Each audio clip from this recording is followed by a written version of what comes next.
Hey everybody! As expected, I have for you today the third Evergo Hugger of three.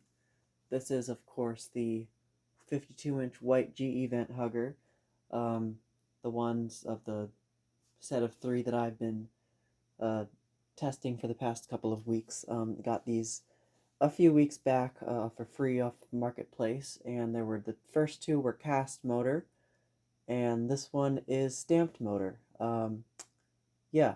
Uh, Other than that, the difference between the motor, there is a slight difference with the nose. It is not quite as chunky, and especially the nose cap. It mounts differently. It's like threaded on, or it's held on with like a nut.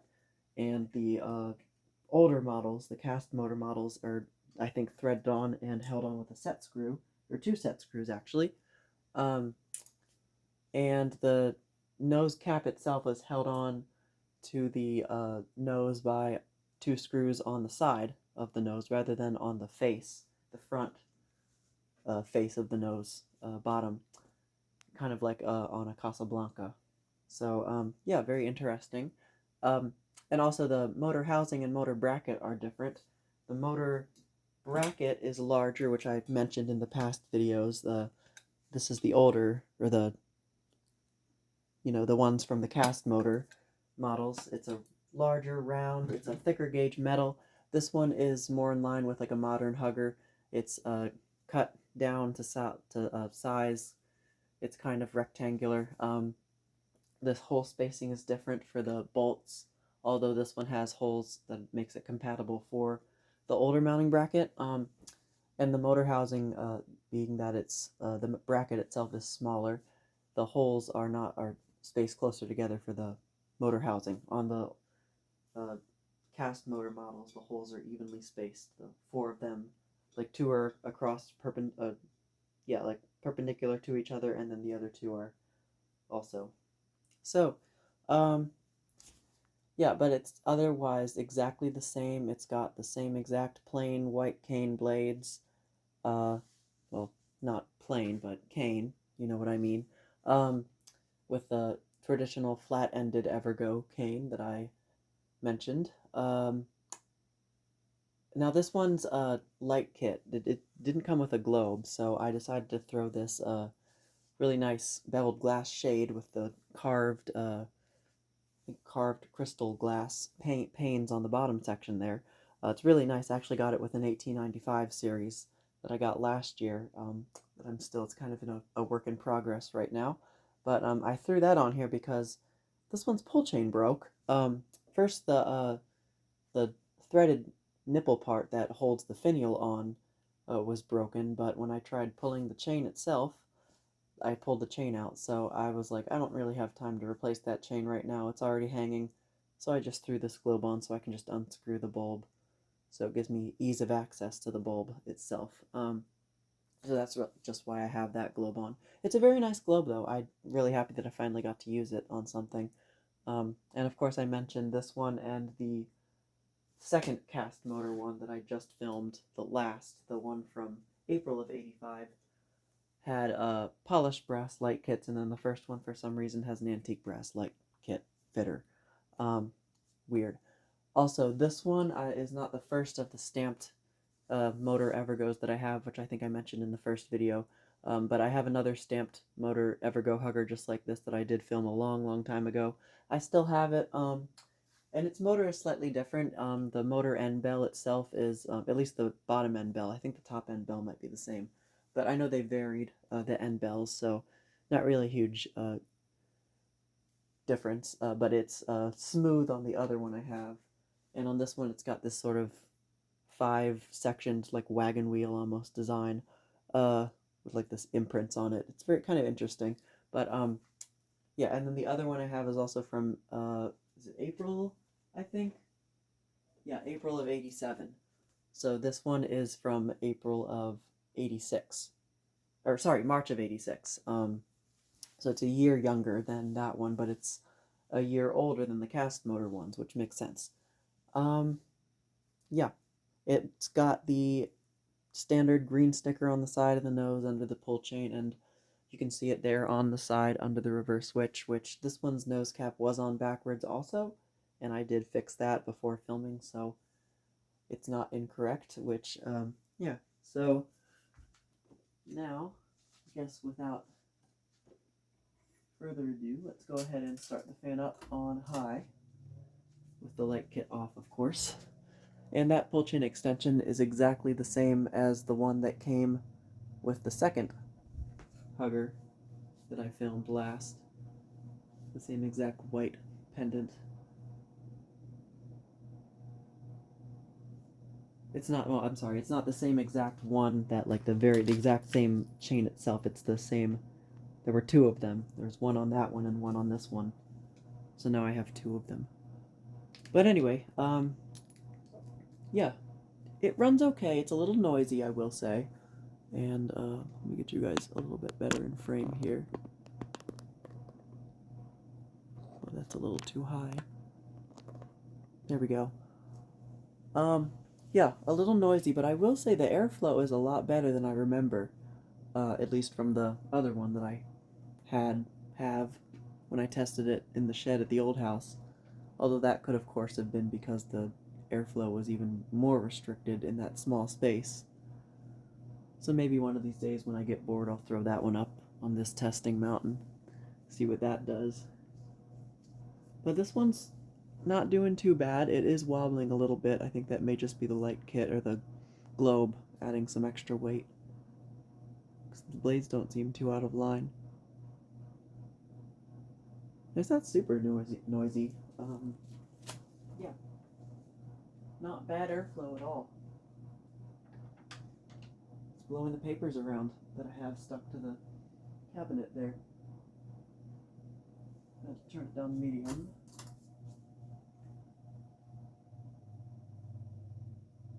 The globe was vibrating a bit before on medium. We'll see what happens now.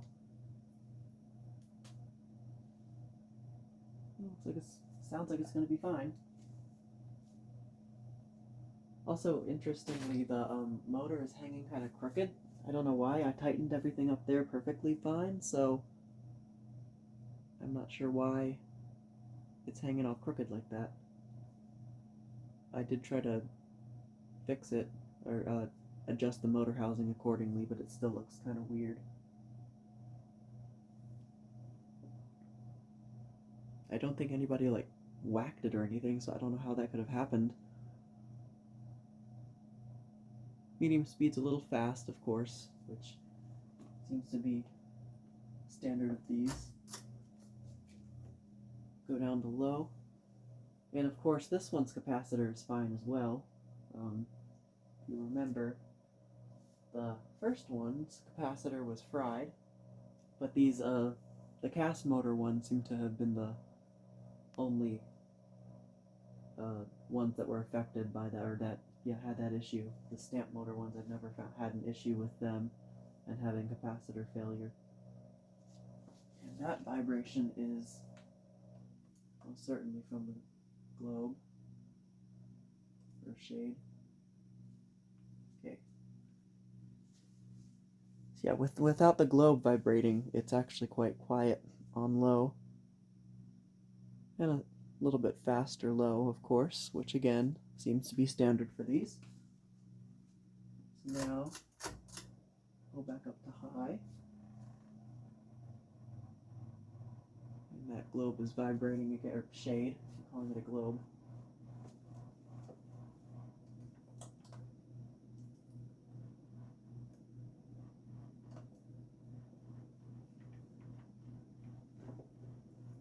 I had it perfectly fine, and now it's making all sorts of noises.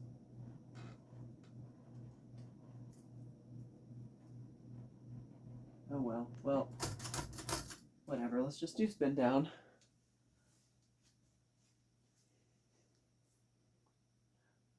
I also think this one's reverse switch is going to need some maintenance because it's kind of touchy as well, like the other one. Although it favors reverse, the other one favored forward. Had a hell of a time getting this one to flip down to forward when I went to test, or when I went to start it up the first time before the video.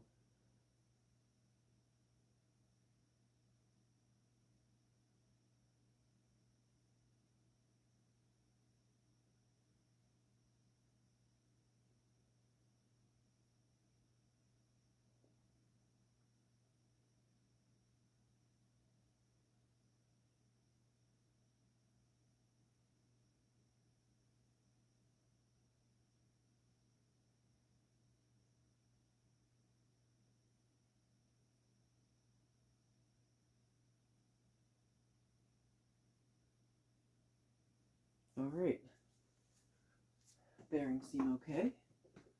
So now, flip it to reverse, and do low. The vibration. I'm going to attempt to fix, but unsuccessfully, most likely.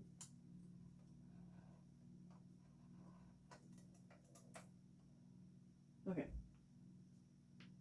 See how long that lasts, but there's low and reverse.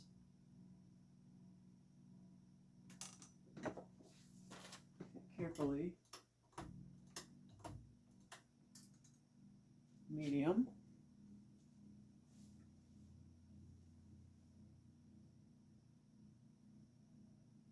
That seems about the same.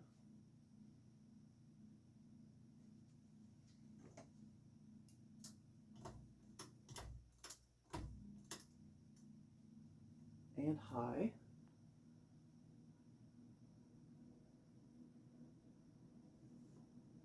Also seems about the same. I guess it was the cast motor ones were only suffered from that slower on reverse trait. Not as bad of a wobble in reverse either. Interesting. Right.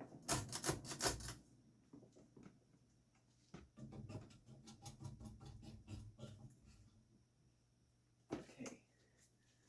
Now a nice quick up close view for y'all. I know you've seen the same fan basically 3 times now, but just wanted to show you the differences. Of course, you can see the stamped motor in there a lot smaller. It doesn't come as far out to the motor housing, I don't think. Well, maybe it does. Maybe it's just deceiving because of how small it is. Yeah, nose, and then the sticker under the reverse switch, and then of course on the other side you got the sticker under the pull chain, the green sticker. Light kit, polished brass on this one of course, and then the mounting bracket, as I mentioned, with the screws spaced close together on either side, kind of similar to like a modern hugger. And then of course I can show you, well first I'll show you the date sticker on top of the nose, like the normal ones have it, unlike the other one that I have that's on top of the motor. I can't really, I don't know how well I can show this, but it is April or March of 1986, so you'll have to take my word for it. Can't really get in there and see it that well. I think the nose is closer to the motor in this one than it is on the cast motor ones, which is kind of interesting. Yeah, oh, and then of course I was going to show you guys the mounting bracket, which I mentioned before. Smaller, thinner, and then the motor in there, you can see, has the same stamped end bell as this one with that weird little indented pattern. And then of course the other one that I have, which is over here, quick behind the scenes tour real quick, but that's the old one that I have, which you probably remember, with the smooth end bell, so also very similar. But yeah, so I think that is just about it for this one. So that is the Evergo 52-inch white GE vent hugger with the stamped motor. And that, I guess, concludes this sort of 3-part series of the 3 Evergo huggers that I got for free. So thank you guys for watching, and I will see you in the next video.